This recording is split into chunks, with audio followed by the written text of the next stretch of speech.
Sandwiched in between France and Spain within the Pyrenees Mountains is the tiny European country of Andorra. It's one of the smallest countries by both size and population on the continent. Most people know very little about this country. Now, if you're into snowboarding or skiing, which unfortunately I'm absolutely not, you might be quite familiar with Andorra, as it often ranks as a top-tier European ski destination. But other than that, what is life like in this tiny country? What is it known for? And what was the best-selling car there in 2024? Trust me, it's kind of crazy. So let's travel across to the Pyrenees and investigate.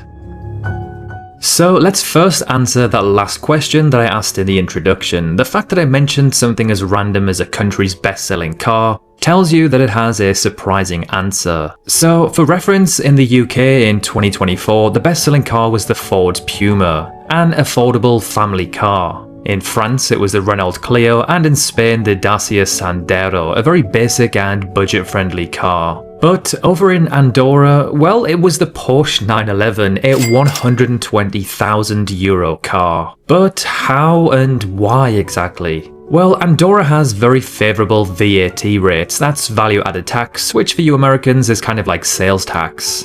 In Andorra, it's just 4.5% compared to the likes of 20 or 21% in France and Spain respectively, meaning the Porsche 911 is a good 20,000 or so euros cheaper than in those countries. So enough about cars, let's take a look at more of the geography of the country. So as previously mentioned, the country is found here in the Pyrenees Mountains, landlocked between France and Spain. At just 468 kilometers squared, it ranks as the 179th largest country in the world. The country is very mountainous, with some 90% of the country being classed as this terrain, which, as we spoke about in the intro, makes it a very appealing country to visit if you're into snowboarding or skiing. Although it's not exactly a world-class destination, it's still a pretty nice place to visit if you're into any of those sports, and especially if you live close to the country.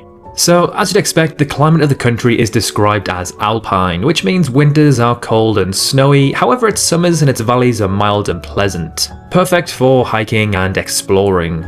The highest temperature ever recorded in the country was 38 degrees Celsius, whilst the coldest was -30. Showcasing the country's wide seasonal and altitude-driven temperature extremes. At around 84,000, the country has an extremely low population, ranking it as the 5th smallest in Europe and the 11th smallest overall in the world. And as you'd expect from a country in this region, its population growth is far too low to maintain a healthy population increase. With a birth rate of just 1.1, roughly half of the level needed for sustainable growth, it faces significant demographic challenges. Given its small size, relative wealth and clean environment, combined with a healthy, active population, it comes to no surprise that Andorra ranks among the countries with the highest life expectancy and oldest average age. With a life expectancy of around 84 years and an average age of about 48, Andorra ranks about 5th and 3rd globally in these categories respectively.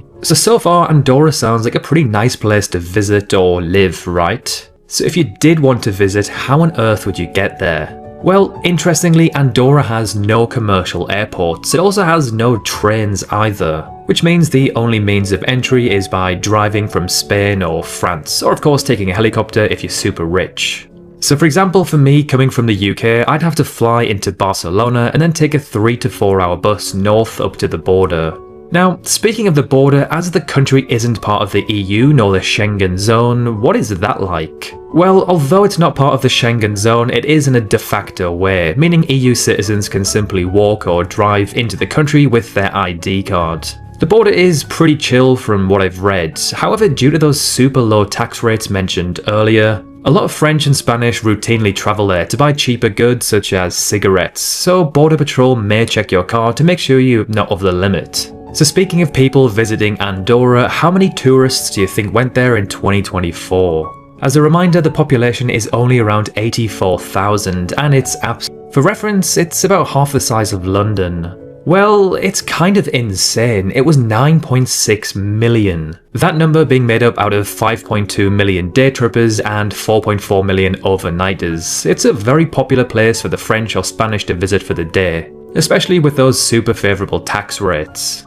This gives a tourist per resident rate of about 117, one of the highest on Earth. Therefore, it comes to no surprise whatsoever that tourism is the country's biggest revenue source, accounting for around 80% of its entire economy. So speaking of its economy, how does the country rank for its GDP? Well, with an economy of around $4 billion US, it's impressively large considering the country's tiny size and population. And when you factor in its mountainous terrain and landlocked location, this achievement is even more remarkable. So this translates to a GDP per capita of roughly $45,000 US, the 25th highest in the world, which explains why so many people here can afford luxury cars like Porsches.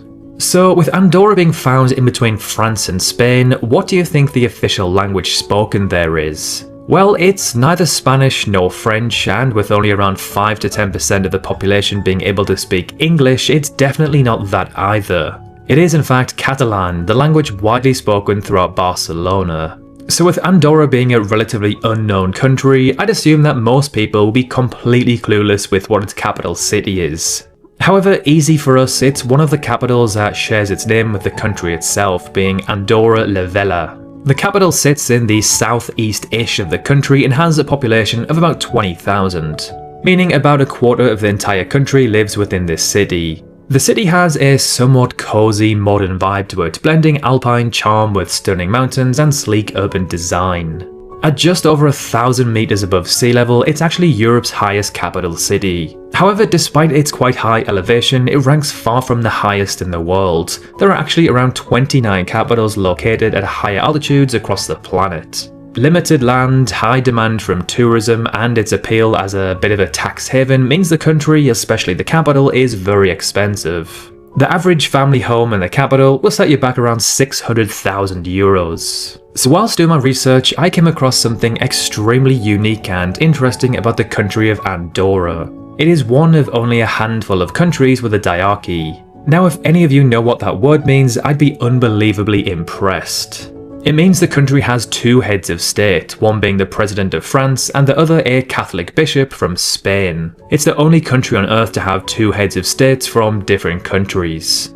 Now, they both have limited powers and their roles are mainly just symbolic and ceremonial. They don't actually run the country. The real daily running of the country is done by Andorra's own government, led by their Prime Minister as well as a group of elected people called the General Council. It is actually one of the oldest across the entire continent, being founded in 1419. Andorra is also one of only a dozen or so countries that doesn't have a military. So that means any country could just turn up and take over, right? Well, no, the country is most certainly protected by their neighbours France and Spain. It classes itself as a neutral country, meaning it's also not part of NATO. But if a country did invade Andorra, which would be extremely difficult and pretty much pointless, it is highly likely that France, Spain and NATO would directly get involved and protect them. To finish off this video, let's take a quick look at some other interesting points of interest and facts across the country. So this is what the country's flag looks like. The yellow and red is influenced from Spain's flag and the blue from France.